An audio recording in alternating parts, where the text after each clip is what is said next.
जन सुराज में उम्मीदवार कोई व्यक्ति प्रशांत किशोर या कोई व्यक्तियों का समूह पटना में बैठकर तय नहीं करेगा।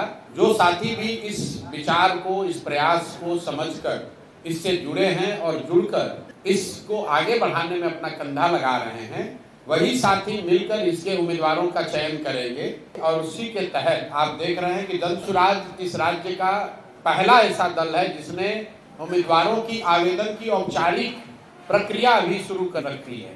12,000 के आसपास लोगों ने आवेदन दिया है बाकायदा फीस भरकर, और लोगों को ये अनुमति दी गई है कि जिन्होंने भी आवेदन की प्रक्रिया पूरी कर ली है वो अपना नाम, अपना कार्यक्रम, अपना प्रोफाइल संभावित उम्मीदवार के तौर पर अपने क्षेत्र में वो प्रचारित कर सकते हैं।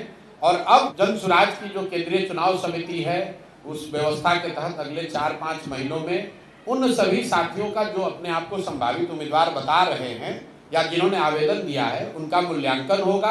और जन सुराज से जुड़े हुए लोग, पदाधिकारी, साथीगण, इसके संस्थापक सदस्य, सब लोग मिलकर जिसके नाम पर मुहर लगाएंगे वही जन सुराज का उम्मीदवार होगा।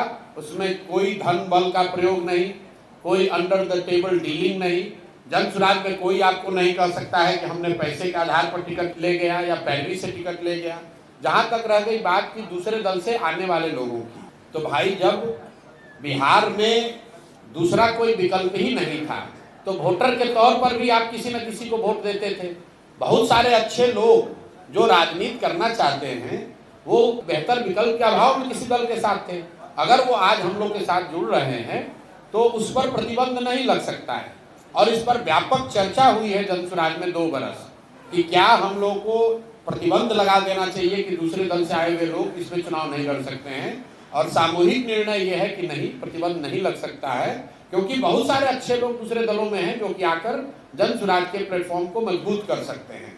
लेकिन जो बात मैंने कही है कि बिहार में कोई 1200-1250 परिवार के लोग ही पिछले 30-35 वर्ष में सांसद विधायक बने हैं, उसको ध्यान में रखते हुए ये तय किया गया है कि ज्यादातर कैंडिडेट जो चुनाव लड़ेंगे वो राजनीतिक पृष्ठभूमि वाले ऐसे लोग नहीं होंगे जो पहले से जिनके परिवार या उनके परिवार के सदस्यगण चुनाव लड़ते रहे हैं। कुछ अपवाद जरूर हो सकता है, लेकिन 2/3 से ज्यादा लोग जन सुराज में वही चुनाव लड़ेंगे जो शायद जीवन में पहली बार चुनाव लड़ रहे होंगे। और ज्यादातर लोग ऐसे होंगे जिन्होंने कि शायद राजनीति ही अपनी पहली बार जीवन में शुरू की है। तो बहुत बड़ी संख्या में मोटे तौर पर नए राजनीतिक चेहरे आपको जन सुराज के टिकट पर चुनाव लड़ते हुए